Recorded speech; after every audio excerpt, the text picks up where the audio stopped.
Linux रे installing eclipse उपरे spoken tutorial को स्वागत। एही ट्यूटोरियल रे आपण उबुंटू रे ओ रेड हैट ऑपरेटिंग सिस्टम रे एक्लिप्स इंस्टॉल करबा विषय रे सिखिबे।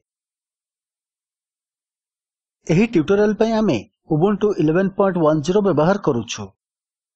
एही ट्यूटोरियल अनुसरण करबाको आपणकर निश्चित भाबे इंटरनेट कनेक्शन थिबा दरकार एवं लिनक्स रे टर्मिनल व्यवहार रो ज्ञान थिबा उचित तथा रूट एक्सेस किंबा सुडो अनुमति थिबा मध्य दरकार। रूट किंबा सुडो कोन बोली जदि आपण जानि नाहंती तेबे चिंता करंतु नाही, ट्यूटोरियल दे आपण आगो को बढ़ि परिबे।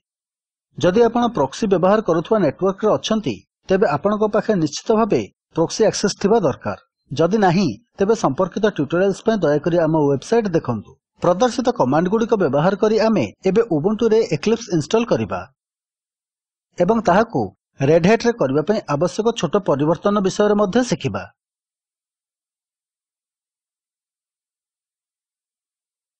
एबे चलंतु टर्मिनल खोलिबा। कंट्रोल ऑल्ट टी देबंतु। एहा उबुंटू रे टर्मिनल खोलिबो।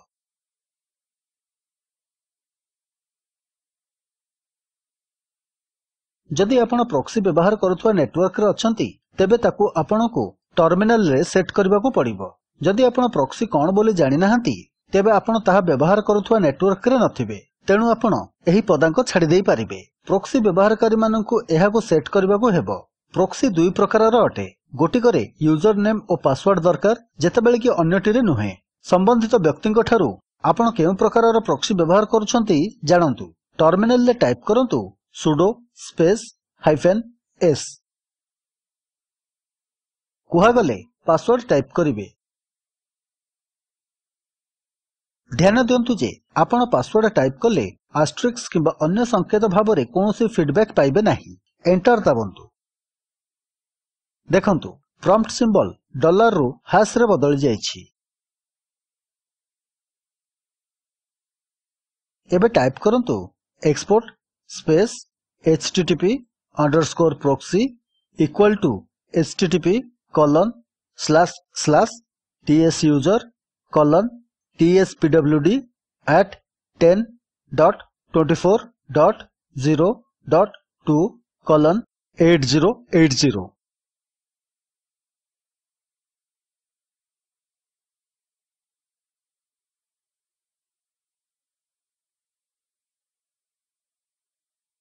एही कमांड रे tsuser हेउची प्रॉक्सी ऑथेंटिकेशन पई यूजर नेम तथा tspwd हेउची पासवर्ड।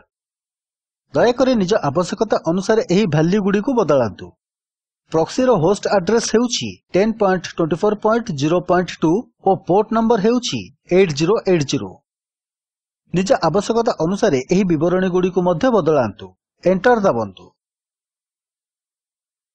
किछि मामला रे नेटवर्क ऑथेंटिकेशन आवश्यक करे नाही।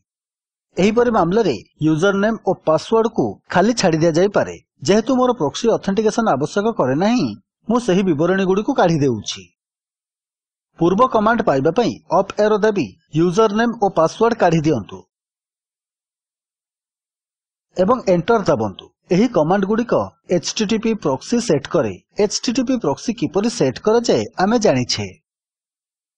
पूर्व कमांड पाइबा पई अप एरो दाबंतु एवं http को https रे बदलाइबा पई s टाइप करी एंटर दाबंतु। एबे आमे सफलतापूर्वक प्रॉक्सी सेट कर देले। नॉर्मल प्रॉम्प्ट को फेरिबा पई कंट्रोल डी दाबंतु। स्क्रीन क्लियर करबा पई क्लियर टाइप करी एंटर दाबंतु।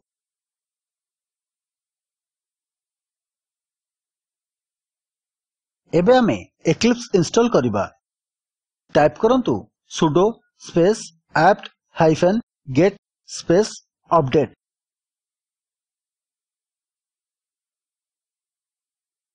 एही कमांड समस्त उपलब्ध सॉफ्टवेयर तालिका काढिबो। एंटर दाबंतु।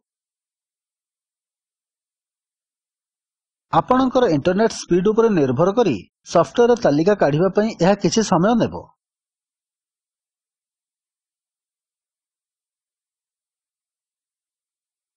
जेतेबेले टर्मिनल डॉलर प्रॉम्प्ट को फेरिबो सेतेबेले कार्य संपूर्ण हेबो। स्क्रीन क्लियर करबा पई क्लियर टाइप करी एंटर दाबंतु। टाइप करंतु sudo space apt-get space install space eclipse ଓ enter ଦାବନ୍ତୁ।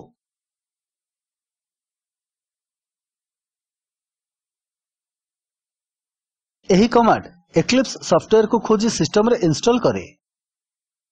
Need to get 10.8 MB ଲେଖାଥିବା ଲାଇନ୍ କୁ ଦେଖନ୍ତୁ।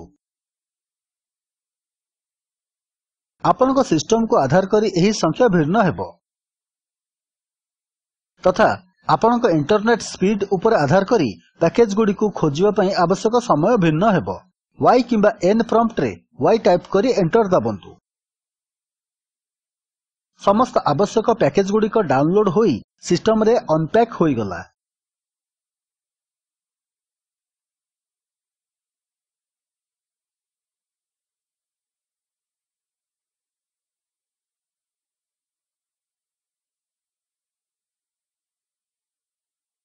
ଯେତେବେଳେ ଟର୍ମିନାଲ ଡଲାର ପ୍ରମ୍ପ୍ଟ କୁ ଫେରିବ ଇନଷ୍ଟଲେସନ ସମ୍ପୂର୍ଣ୍ଣ ହେବ। ସିଷ୍ଟମରେ Eclipse ଇନଷ୍ଟଲ ହୋଇଛି ଓ ଉପଲବ୍ଧ ଅଛି କି ନାହିଁ ଚାଲନ୍ତୁ ଦେଖିବା। Alt F2 ଦାବନ୍ତୁ। ଡାୟଲଗ୍ ବକ୍ସରେ Eclipse ଟାଇପ୍ କରି ଏଣ୍ଟର ଦାବନ୍ତୁ।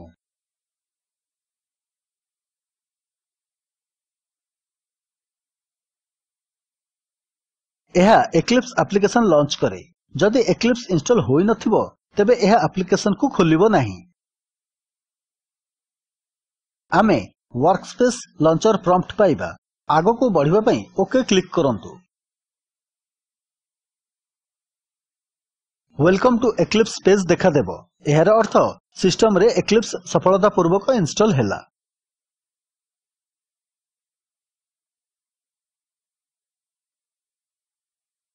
ଡେବିଆନ୍, କୁବୁଣ୍ଟୁ ଓ ଜୁବୁଣ୍ଟୁରେ Eclipse ଇନଷ୍ଟଲ କରିବା ପ୍ରକ୍ରିୟା ଉବୁଣ୍ଟୁ ପରି ସମାନ।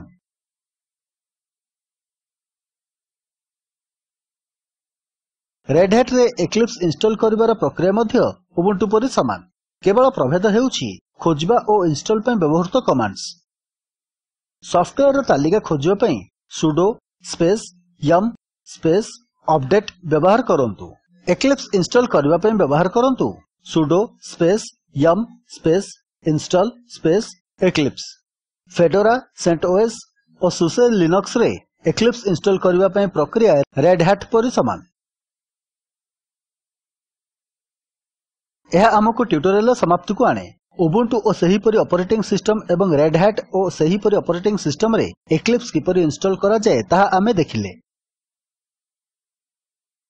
ଏହି ଟ୍ୟୁଟୋରିଆଲ ପାଇଁ ଏକ ଆସାଇନମେଣ୍ଟ। Eclipse ପାଇଁ ସମାନ ଇନଷ୍ଟଲେସନ ପ୍ରକ୍ରିୟା ଥିବା ଅଧିକ ଅପରେଟିଂ ସିଷ୍ଟମ ଖୋଜନ୍ତୁ। ସ୍ପୋକେନ୍ ଟ୍ୟୁଟୋରିଆଲ ପ୍ରୋଜେକ୍ଟ ବିଷୟରେ ଅଧିକ ଜାଣିବା ପାଇଁ ନିମ୍ନ ଲିଙ୍କରେ ଉପଲବ୍ଧ ଭିଡିଓକୁ ଦେଖନ୍ତୁ। ଏହା ସ୍ପୋକେନ୍ ଟ୍ୟୁଟୋରିଆଲ ପ୍ରୋଜେକ୍ଟକୁ ସାରାଂଶିତ କରେ। ଯଦି ଆପଣଙ୍କର ଭଲ ବ୍ୟାଣ୍ଡୱିଡଥ୍ ନାହିଁ ଏହାକୁ ଡାଉନଲୋଡ୍ କରି ଦେଖିପାରିବେ। Spoken tutorial project team spoken tutorials ବ୍ୟବହାର କରି କର୍ମଶାଳାମାନ ଚଲାନ୍ତି। ଅନଲାଇନ୍ ଟେଷ୍ଟ ପାସ୍ କରୁଥିବା ବ୍ୟକ୍ତିଙ୍କୁ ପ୍ରମାଣପତ୍ର ମଧ୍ୟ ଦିଅନ୍ତି। ଅଧିକ ବିବରଣୀ ପାଇଁ ଦୟାକରି contact@spoken-tutorial.org କୁ ଲେଖନ୍ତୁ। Spoken tutorial project talk to a teacher ପ୍ରୋଜେକ୍ଟର ଏକ ଅଂଶ। ଏହା ଭାରତ ସରକାରଙ୍କ MHRDର ICT ମାଧ୍ୟମରେ ରାଷ୍ଟ୍ରୀୟ ସାକ୍ଷରତା ମିଶନ ଦ୍ୱାରା ସମର୍ଥିତ। ଏହି ମିଶନ ଉପରେ ଅଧିକ ବିବରଣୀ ନିମ୍ନ ଲିଙ୍କରେ ଉପଲବ୍ଧ। IIT ବମ୍ବେ ତରଫରୁ ମୁଁ ପ୍ରଦୀପ ଚନ୍ଦ୍ର ମହାପାତ୍ର ଆପଣଙ୍କଠାରୁ ବିଦାୟ ନେଉଛି। ଆମ ସହିତ ଜଡ଼ିତ ହୋଇଥିବାରୁ ଧନ୍ୟବାଦ।